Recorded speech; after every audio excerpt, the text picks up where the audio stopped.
Hello guys, welcome to my YouTube channel. तो आज हम देखेंगे उत्तल दर्पण के लिए दर्पण सूत्र।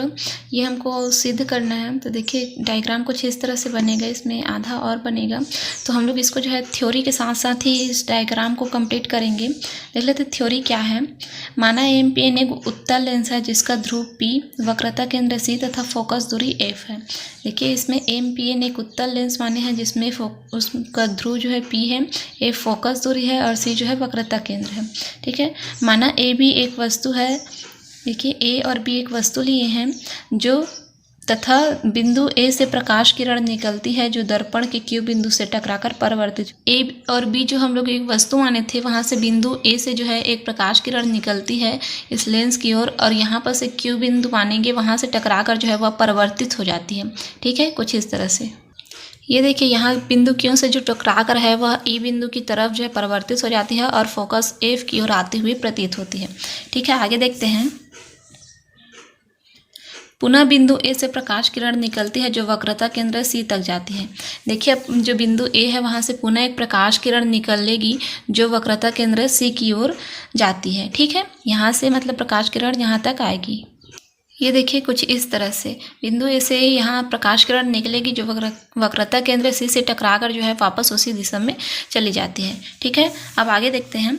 दोनों के मिलान बिंदु पर वस्तु का प्रतिबिंब A' B' बनता है तथा Q व R को पर लंब डालते हैं। ठीक है, ये क्या कह रहा है कि जो दोनों का मिलान जो बिंदु है, यहाँ पर देखिए ये यहाँ से ये दोनों यहाँ पर मिल रहे हैं, तो यहाँ पर एक जो है प्रतिबिंब बनेगा A', और ये जो Q बिंदु हम लोग माने थे उस वहाँ से जो है अभिलंब डालते हैं R ये ध्रुव पे। ठीक है, ये देखिए यहाँ पर हम इसका जो है प्रतिबिंब बना और ये हम लोग इस पे लंब डाल दिए। ठीक है, अब आगे देखते हैं। आगे क्या हो जाएगा। देखिए चूंकि ABC व A', जो है समरूप त्रिभुज हैं। अब यहाँ से देखिए चित्र से, ये देखिए त्रिभुज AB और C, ये त्रिभुज बन रहा है एक AB और C, और वैसे ही A', C, ये भी तो दोनों जो है वह समरूप त्रिभुज हैं। तो ये क्या हो जाएगा, समरूप त्रिभुज है तो इनकी भुजाएं भी बराबर होती हैं, तो लंब बटा आधार। ठीक है, तो AB इसमें लंब हो जाएगा और इसका आधार हो जाएगा A', सॉरी पहले दोनों का लंब लेंगे तो इस ABC का लंब हो जाएगा AB और A', C का लंब हो जाएगा A', इज इक्वल हो जाएगा दोनों का आधार, तो इसका आधार हो जाएगा BC और ये वाले त्रिभुज का आधार हो जाएगा B'। ठीक है, इसको मान लेते हैं समीकरण पहला। अब पुनः त्रिभुज QRF व त्रिभुज A', समरूप है। देखिए यहाँ पर अब एक और त्रिभुज बन रहा है, त्रिभुज QRF। देखिए यहाँ से बन रहा है QRF, एक त्रिभुज बन रहा है, और A', ठीक है, ये दोनों त्रिभुज भी जो है वह समरूप है, तो इनके जो है आधार और लंब जो है वह एक दूसरे के अनुपात में आ जाएंगे। देखिए इसका लंब क्या है, QR इसका लंब है और इसका लंब क्या है A', ठीक है, और इसका आधार क्या बन जाएगा RF और इसका आधार बन जाएगा B'। इसी के यहाँ पास लिखेंगे, इसका आधार क्या है QR अपॉन में A', इज इक्वल इसका ये जो है लंब है और ये आधार हो जाएगा RF बटा B'। ठीक है, अब चूंकि QR is equal to AB, देखिए चित्र में QR इज इक्वल क्या है, AB है। ये QR के ही जो है वह इक्वल है A और B, इतने हैं मतलब ऊंचाई है, तो हम लोग QR के जगह में AB लिख सकते हैं। तो यहाँ पर देखिए ये QR के जगह में AB लिखेंगे तो क्या हो जाएगा, AB अपॉन में B' is equal to RF upon में B'। इसको मान लेते हैं समीकरण दूसरा। ठीक है, अब समीकरण 1 और समीकरण 2 का देखिए लेफ्ट हैंड साइड दोनों का बराबर है, इसमें भी AB अपॉन में A', है और इसमें भी है, तो लेफ्ट हैंड साइड बराबर है तो इसका राइट हैंड साइड जो है बराबर हो जाएगा।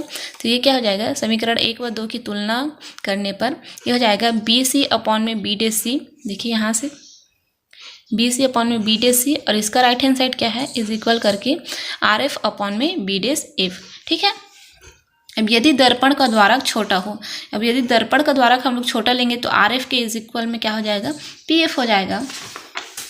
देखिए चित्र से, यदि हम लोग दर्पण का द्वारक छोटा ले लेते हैं तो RF के जगह में क्या हो जाएगा, PF हो जाएगा, मतलब यहाँ से लेंगे हम लोग इसका दर्पण को, तो ये क्या होगा, ये जो RF हम लोग लिए हैं उसके जगह में PF रख देंगे, तो ये क्या हो जाएगा, BC अपॉन में B', is equal PF upon में B'। ठीक है, अब यहाँ से हम लोग BC और B' ये सब का मान निकालते हैं, तो चित्र से थोड़ा समझिएगा।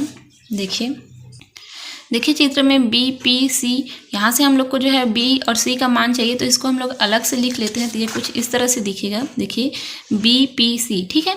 तो हम लोग को यदि बी सी का मान चाहिए तो बी सी के इक्वल क्या हो जाएगा, B P plus P C, ठीक है। तो ये हो जाएगा B P plus P C, B C का मान तो उसी का रख देंगे हम लोग। इसमें हम लोग देखिए बी सी का मान निकाले हैं P B plus P C, ठीक है। अब अपॉन में क्या है, बी डैश सी, तो बी डैश सी को देखिए चित्र से, ये है बी डैश सी, तो यहाँ से इसका भी हम लोग वैल्यू निकाल सकते हैं पी बी डैश सी से। तो देखिए इसका वैल्यू क्या हो जाएगा, देखिए बी डैश मतलब पी बी डैश सी, इसको हम लोग अलग से लिख सकते हैं। तो ये क्या हो जाएगा, देखिए पी बी डैश सी, ठीक है, ये हो जाएगा। तो अब हम लोग को क्या मान चाहिए, बी डैश सी का मान चाहिए, ठीक है। तो ये पी और सी के इक्वल में क्या है, P B dash plus B dash C, ये इतना है, लेकिन हम लोग को बी डैश सी का मान चाहिए। तो बी डैश सी को मतलब यहाँ छोड़ के इसको जो है इधर पक्षांतर कर देंगे, तो ये क्या हो जाएगा, P C minus P B dash, ठीक है। तो बी डैश सी का मान निकल गया, इसको हम लोग यहाँ पास पुट कर देंगे बी डैश सी के जगह में, ठीक है। तो ये क्या हो जाएगा, P C minus P B dash, ठीक। पी एफ जो है वह वही रहेगा और बी डैश एफ का वैल्यू भी निकालेंगे इसी तरह से। देखिए ये बी डैश एफ है, तो यहाँ से पी से हम लोग लेंगे ध्रुव से, तो ये क्या हो जाएगा, देखिए पी बी डैश एफ, ये कुछ इस तरह से था। तो पी एफ के इक्वल में क्या हो जाएगा, P B dash plus B dash F, ठीक है। तो हम लोग को क्या चाहिए, बी डैश एफ का मान चाहिए, तो ये क्या हो जाएगा, इधर पक्षांतर हो जाएगा। तो पी एफ के माइनस में क्या हो जाएगा, पी बी डैश, ठीक है। अब बी डैश एफ के जगह में इतना रखेंगे, तो ये क्या हो जाएगा, अब अपॉन में ये हो जाएगा P F minus P B dash, ठीक है। तो इतना आप लोग को समझ में आ गया। अब आप लोग को पता है कि पी बी को जो है वह वस्तु है, तो इसको हम लोग वस्तु को किससे डिनोट करते हैं, यू से डिनोट करते हैं। इसको मैं पहले भी बता चुकी हूँ अवतल दर्पण के लिए, जब हम लोग दर्पण सूत्र की स्थापना किए थे तब, ठीक है। तो पी बी जो है वस्तु है, तो इसको हम लोग यू से डिनोट करते हैं, लेकिन उत्तल दर्पण में हमेशा उल्टा प्रतिबिंब बनता है, इसलिए हम लोग इसको जो है माइनस में लेंगे, ठीक है।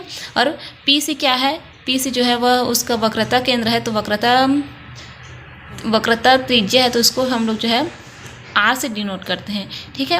और पी सी जो है फिर से वही 6 मतलब कि वक्रता त्रिज्या, तो इसको भी आर से करेंगे। और पी बी डैश जो है वह है इसका प्रतिबिंब, तो प्रतिबिंब के लिए हम क्या साइन यूज़ करते हैं, तो वी, ठीक है।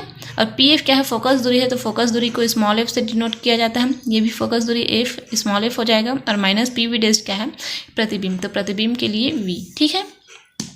बस अब हम लोग इसको जो है तिर्यक गुणा कर देंगे, तो ये क्या हो जाएगा, minus U plus R into क्या हो जाएगा, एफ माइनस वी। और ये जो है आर माइनस वी इधर चला जाएगा बराबर के इस साइड, तो ये हो जाएगा F into R minus V, ठीक है। तो अब इसको हम लोग कटा देंगे, इसको अंदर गुणा कर देंगे, कोष्टक को हटाएंगे, तो ये क्या हो जाएगा, एफ और यू का गुणा क्या हो जाएगा, एफ माइनस यू, मतलब कि एफ यू माइनस में, ठीक है। और फिर क्या है, एफ का जो है आर से गुणा करेंगे, तो एफ आर प्लस में है तो प्लस में, ठीक है। उसके बाद क्या चिन्ह लेंगे, प्लस, फिर ठीक है। फिर माइनस यू को जो है वह वी से जो है मल्टीप्लाई करेंगे, तो यू और वी आ जाएगा, और माइनस माइनस जो है यहाँ पास प्लस आ जाएगा, ठीक है। अब माइनस वी का गुणा जो है वो आर से करेंगे, तो ये प्लस माइनस का हो जाएगा माइनस और वी इंटू आर, ठीक है। अब ये एफ का जो है अंदर गुणा कर देंगे, तो ये क्या हो जाएगा, एफ आर माइनस का माइनस यहाँ से और एफ इंटू वी, ठीक है। इतना समझ में आया। अब देखिए यहाँ से एफ आर और यहाँ से एफ आर जो है कट जाएगा, तो क्या बचेगा, F U minus F U plus U V minus V R. तो वी आर जो है 2vf भी लिख सकते हैं, वो कैसे, देखिए आर का वैल्यू क्या हो जाता है, 2f होता है, तो आर की जगह में यदि हम लोग 2f लिखेंगे और क्या है पहले से v है, तो ये क्या हो जाएगा 2vf, ठीक है। और इज इक्वल क्या बचेगा, एफ आर तो कट जाएगा, तो यहाँ पास बचेगा माइनस एफ वी, ठीक है। अब देखिए यहाँ पास जो है ये माइनस 2vf को इधर पक्षांतर कर देंगे, तो यहाँ पर क्या बचेगा, minus F U plus U V is equal to 2vf minus F V, ठीक है। अब देखिए ये 2vf में एक एफ वी यदि कट जाएगा तो क्या बचेगा, एक एफ वी बचेगा, ठीक है। तो minus F U plus V U V is equal to F V, ठीक है। अब दोनों पक्षों में यू वी एफ का भाग करने पर, अब देखिए दोनों साइड हम लोग यू वी एफ का भाग कर देंगे, तो ये क्या हो जाएगा, देखिए माइनस एफ यू अपॉन में U V F plus U V upon में U V F is equal to F V upon में यू एफ वी। तो यहाँ पर सब देखिए यहाँ कुछ जो है कट जाएगा, एफ यू यहाँ से कट जाएगा और प्लस यू वी यहाँ से कटेगा और यहाँ से एफ वी कट जाएगा, कुछ इस तरह से, ठीक है। तो यहाँ पास क्या बचेगा, minus 1 upon V plus 1 upon F यहाँ पास बचेगा, यू भी तो कट गया, बराबर में क्या बचेगा 1/u। सॉरी ये एफ कटेगा, यू नहीं कटेगा, ये हो जाएगा। देखिए 1/f को जो है यहाँ छोड़ के ये जो -1/v है इसको इधर पक्षांतर कर देंगे तो ये माइनस जो है इसमें इधर जाके प्लस हो जाएगा। तो यहाँ क्या बचेगा 1/f बराबर 1/u प्लस 1/v। और यही जो है वह उत्तल दर्पण के लिए दर्पण सूत्र है। तो ठीक है, उम्मीद करते हैं गाइस ये वीडियो आप लोग को पसंद आया होगा। यदि वीडियो पसंद आए तो लाइक कीजिए और चैनल को सब्सक्राइब ज़रूर कीजिएगा। ऐसे वीडियोज़ देखने के लिए बने रहिए मेरे यूट्यूब चैनल पर। तो मिलते हैं गाइस नेक्स्ट वीडियो में। Thanks for watching this video.